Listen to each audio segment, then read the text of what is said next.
ঠিকই বলছেন, এই হচ্ছে সেই মৌমিতা দেবনাথ, যাকে 18 থেকে 20 জন মিলে, 20 জন মানুষ বলবো না, এরা পশু, 20 জন পশু মিলে এর প্রতি অত্যাচার করেছে।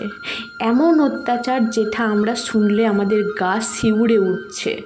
ইয়েস, এই 18-20 জন মিলে তার সাথে এতটাই অন্যায় অত্যাচার করেছে যার শরীর থেকে 130টা ডিপ কামড়ের দাগ পাওয়া গেছে, 150 গ্রাম বীর্য পাওয়া গেছে তার শরীর থেকে। এমনকি এটা ভাবুন যে একটা মানুষের গলা কতজন মিলে চেপে ধরে থাকলে তার গলার কলারবোন ভেঙে যেতে পারে। এমনকি তার 2টো হাত ধরে রাখা হয়েছিল, আর তার মধ্যে একটা হাত যে ধরেছিল সেটা হচ্ছে তার বান্ধবী। ভাবুন একবার, সেই সময়টাই কি মনে হয়েছিল তার।